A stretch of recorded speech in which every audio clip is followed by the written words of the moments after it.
Creating your communication connection to most.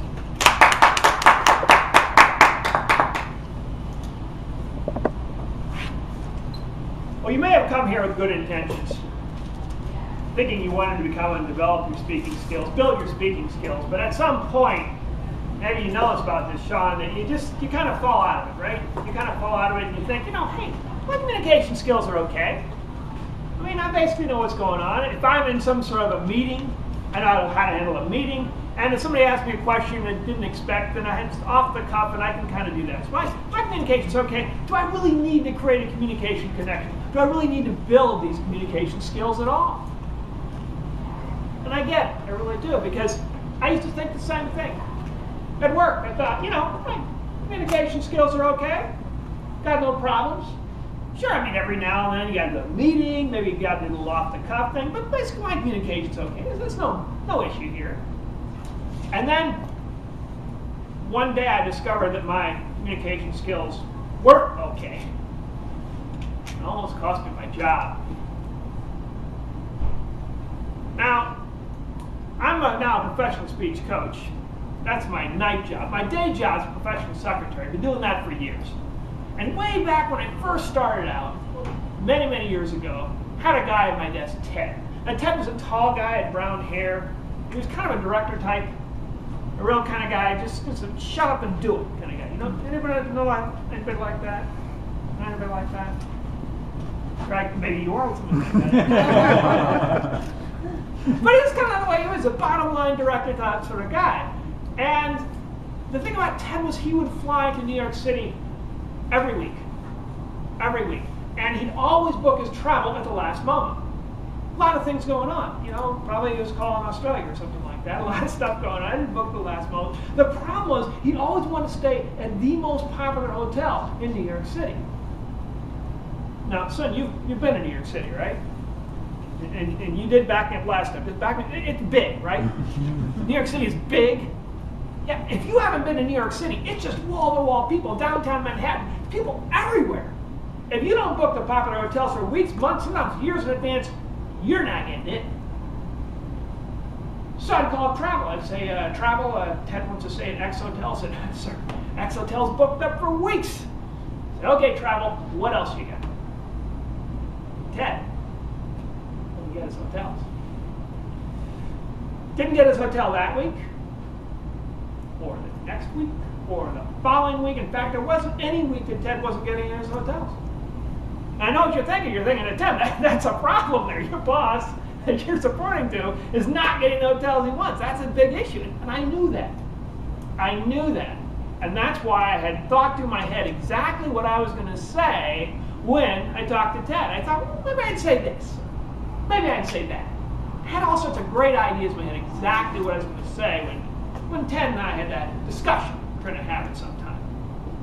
And then one day, Ted came out to my desk and said, Tim, come into my office. I thought, let's be about the hotels.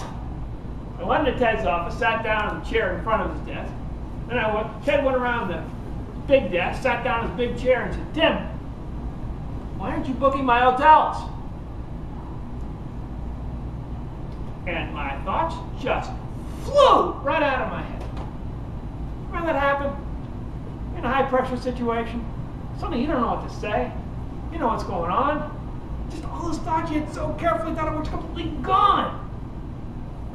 So I was thinking, I gotta say something, gotta do something. So I'm thinking, okay, well maybe I should say, Ted, just book your hotels further in advance. I can't say that. Maybe I should say, Ted, just stay at less popular hotels. Well, I can't say that. And finally, maybe I should just say, Ted, don't ever go to New York City. Well, that's crazy. And about at this time, I suddenly realized I wasn't actually saying anything. And all Ted heard was,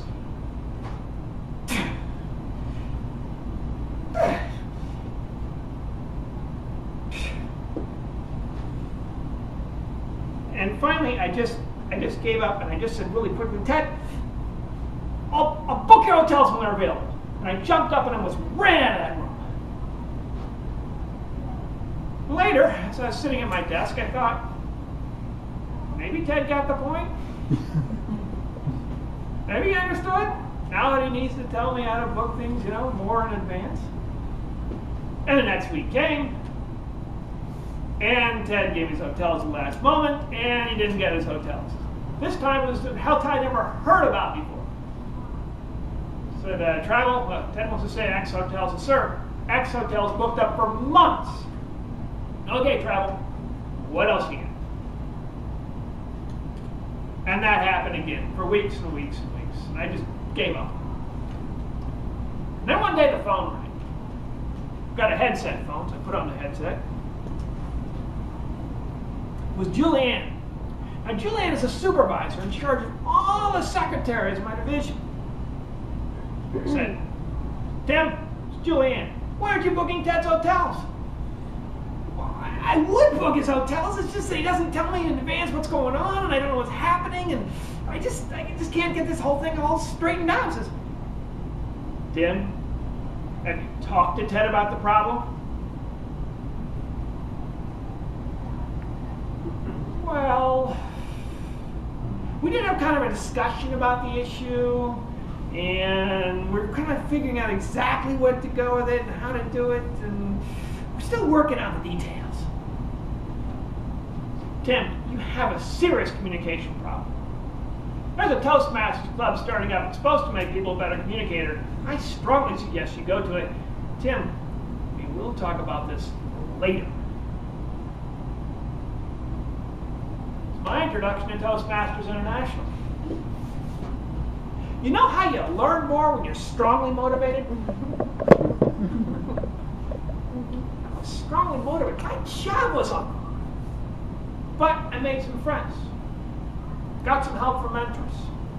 And after a while, I started figuring out how to do this off-the-cuff thing, and more importantly, how to do a meeting.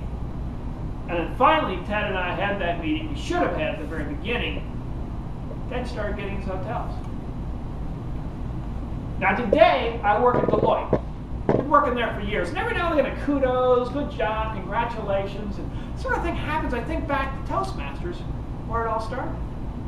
Today I'm a professional speech coach, because I realize that not everybody is getting that help that they need. And sometimes Toastmasters isn't enough for people. They really need something more to take it up to that next level.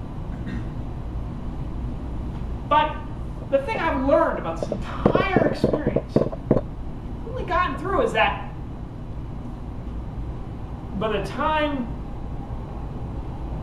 you realize you need a business communication help in developing your speaking skills, it's usually too late. By the time you realize you need help in speaking, it's usually too late. I was lucky to keep my job. Many people aren't that. So I get it. I understand.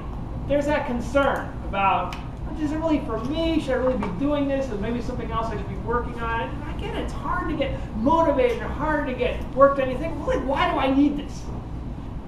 But here's the thing. By the time you figure out you do need it, it's usually too late. So wherever you get it, wherever it happens, make sure you improve, develop, and build your communication skills before it's too late for you.